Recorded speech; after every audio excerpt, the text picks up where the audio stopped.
Hello, my lovelies, and welcome back to my channel. And welcome if you're a new subscriber.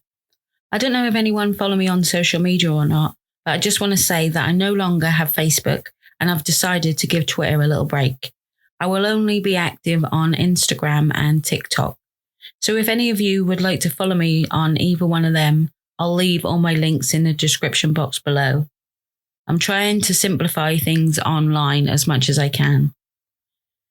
Now, let's just jump into today's episode. As always, it comes with the same listener discretion is definitely advised for this episode, so please be warned. On the 5th of July 2018, Bruce Wilson was sitting outside his home at West Pennant Hill in Sydney, Australia, enjoying a nice cup of tea. When out of nowhere, a loud bang vibrated through the air, followed by several more shots coming from his neighbour's home. Bruce knew Olga, who lived there, wouldn't be at home, she'd still be at work. As he jumped up to see what had happened, he was then confronted by a man who was walking calmly and at times looked like he was skipping out of the neighbour's home. Bruce confronted the man, asking what had happened, but he got no reply. Olga was born in Russia. She was 19 years old when she signed up for a dating site. Olga received a message from a man from Australia. Things were going really well for them both. Despite Olga being only 19 at the time, and John was in his 50s, the age gap didn't really seem to stop them. John went over to Russia to meet Olga and her friends. Lana, Olga's friend, didn't really understand why her friend would want to be with this man. Olga was beautiful, intelligent, and had her whole life in front of her, and John was in his 50s. Lana explained there was something about his facial features, very deep eyes and the way he spoke. Something was wrong for sure. Olga ended up moving to Australia to be with John. Olga and John married in 2001.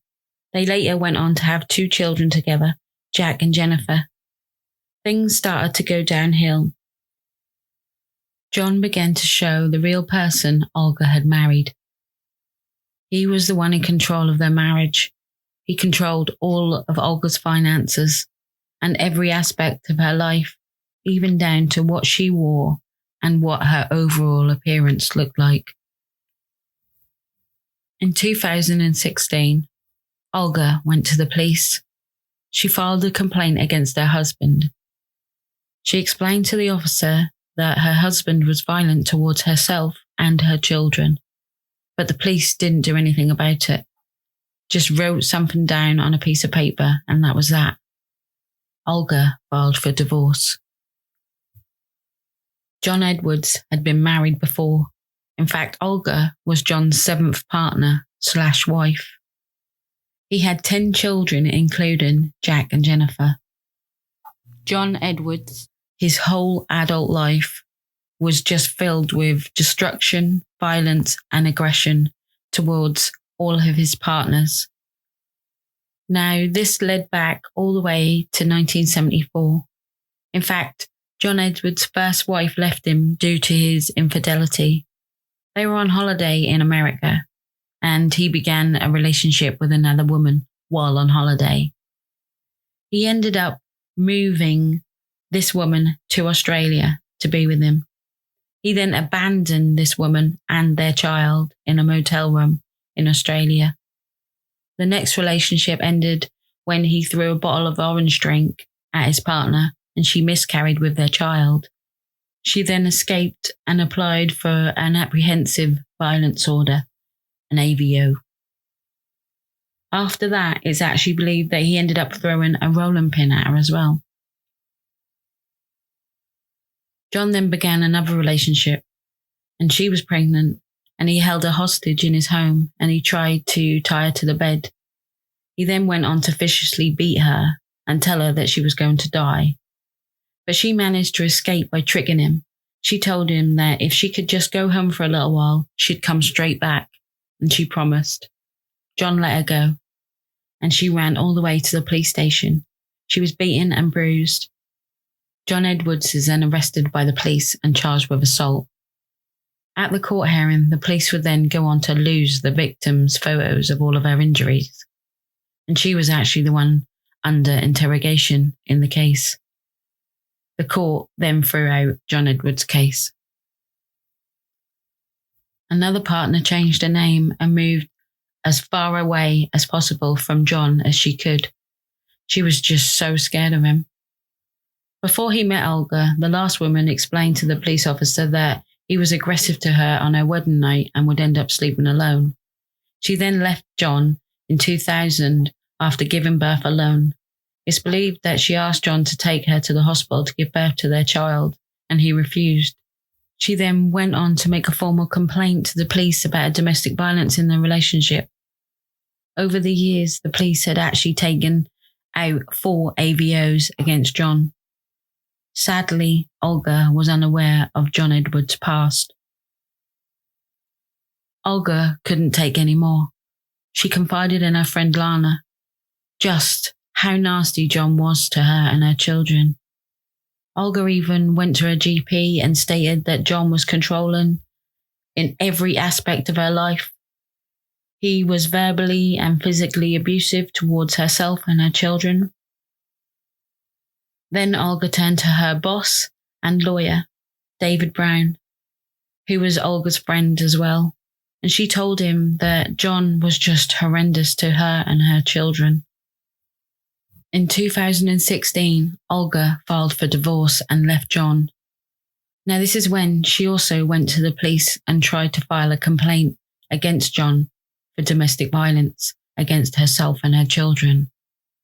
But the police didn't react like she would expect them to. The police didn't check on the welfare of the children, nor did they record the statement that she gave or take anything she said seriously.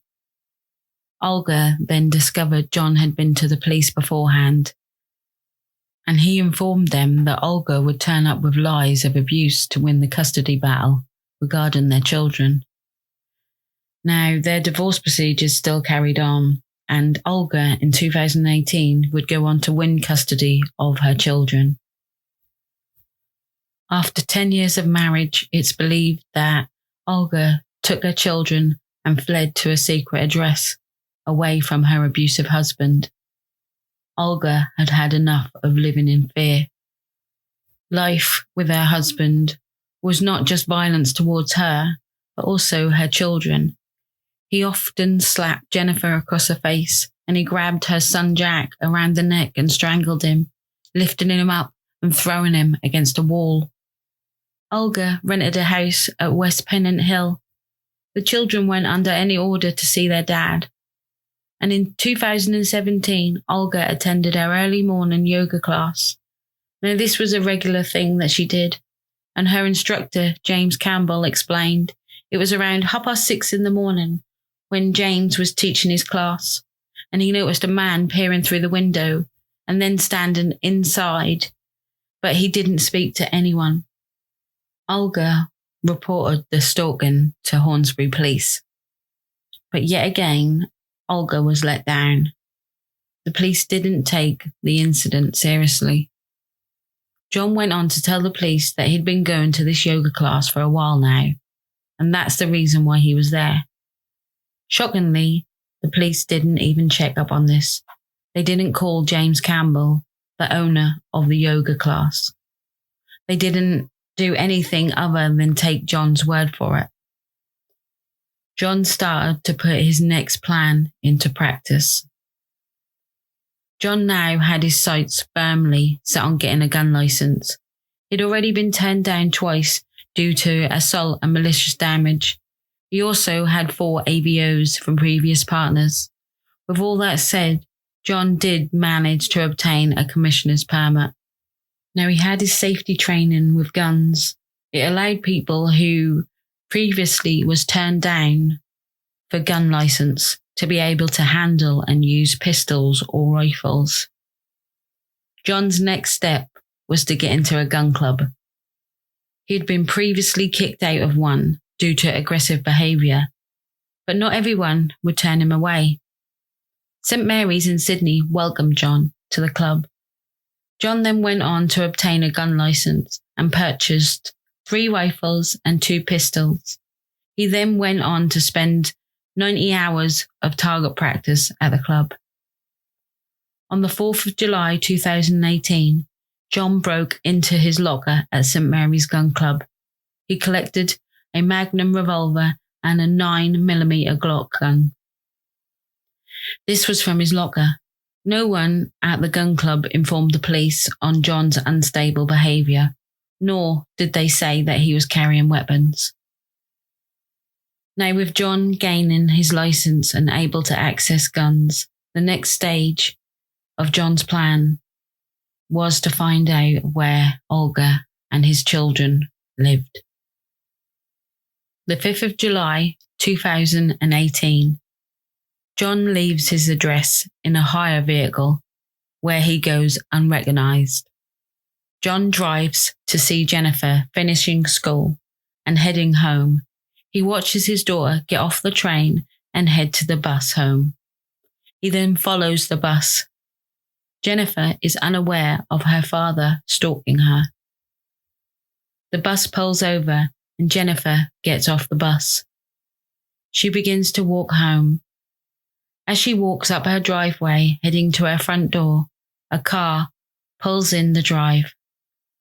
Jennifer sees her father and she runs into the house. Jennifer runs to her brother Jack. John chases them throughout the house. 15-year-old Jack and 13-year-old Jennifer is cuddling up under the desk in Jack's bedroom.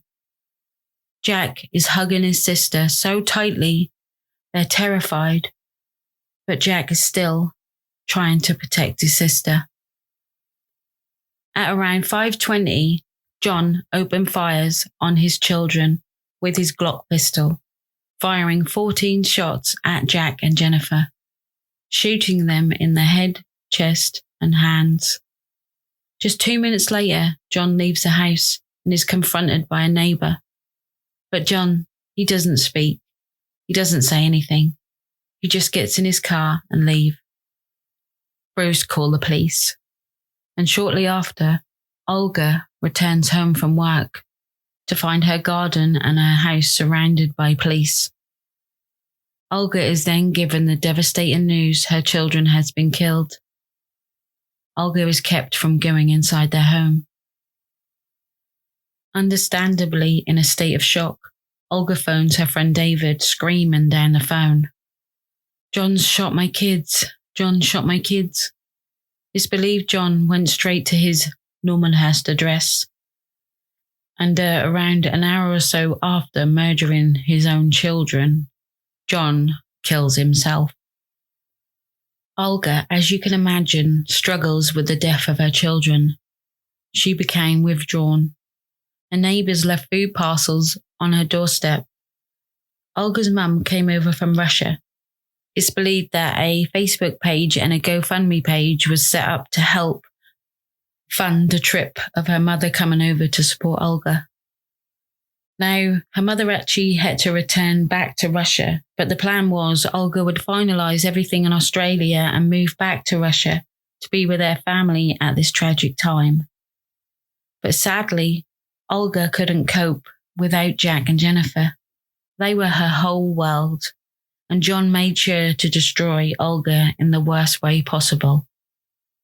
5 months after the death of her children, on the 12th of December, the police were called to Olga's home address for a welfare check. She hadn't gotten any food parcels and her neighbours were worried. Olga never returned to Russia.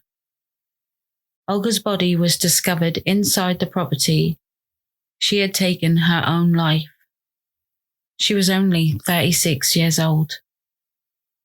At the inquest, it was discovered that a psychologist from Olga and John's family court hearings said that John was a very dangerous man. In the instance including clipping of the ear of Jack, kicking Jack in the fleshy part of Jack's bum, including beating and slapping Jack to the point where Jack's nose would bleed, grabbing his son round the throat and pushing him against the wall at a family trip to Paris, and using the finger treatment, an army technique to get someone to do something that you want them to do. and he did this on Jack. In the evidence heard by the inquest and an independent children's lawyer appointed by legal aid, Debbie Morton, she failed to disclose that John's 18-year domestic violence history to the court, instead describing it as heavy-handed parenting. In the evidence heard at the inquest, an independent children's lawyer appointed by legal aid, Debbie Morton, she failed to disclose John's 18-year of domestic violence history to the court. Instead, she described it as heavy-handed parenting. Now, Debbie Morton denied any wrongdoing or negligence, and the legal aid would stop using Debbie Morton as an independent child's lawyer from March 2020. The New South Wales Police bailed Olga and her children on numerous occasions. How was John Edwards able to obtain a gun? The New South Wales Police made changes almost immediately to the firearms registry. The commissioner went on to say to people like John Edwards would not be able to obtain a firearm any longer. This was put into place in 2019. The chief commissioner goes on to explain that if they would have taken Olga's statement when she came to the police for help, if they would have documented it correctly and did the follow-up checks that never happened, John Edwards wouldn't have been able to legally obtain a gun license. Sadly, Olga was let down by the people who were meant to protect her the most. Thank you for listening to this week's episode. Now, I have another question this week, as I'm going to make that a regular thing. This week's question is going to divide people. I know it is. That's why I ask it. So in the UK is a country where we don't have capital punishment, such as the death penalty. Although there is evidence that shows that it doesn't reduce the level of crime, do you believe in the death penalty? Would you want us to have it in the UK as an option, regardless of whether it actually deters crime or not? Or anywhere, really, that doesn't have capital punishment? I guess you've got to take into consideration as well a major part of the innocent people that are actually on death row. Now, my answer, the major thing for me is the innocent people that are on death row and are put to death. That really doesn't sit well with me. Years ago, I used to be, yes, I believe in the death penalty. And then I started thinking about the innocent people. And then I was like, no, I don't believe in it. I am really divided when I think about all the people that I talk about and what crimes they commit. 100% I believe that they should be on death row. But then if it's not actually stopping the crime, does it help? Well, it helps that the people that actually are committing these crimes are never going to commit them again. So, yeah. But I am divided by this question, and it's one of the reasons I wanted to put it out to every one of you, because obviously you'll have more experience and knowledge about it. Now, please leave the comments below and let me know what you think of capital punishment such as the death penalty.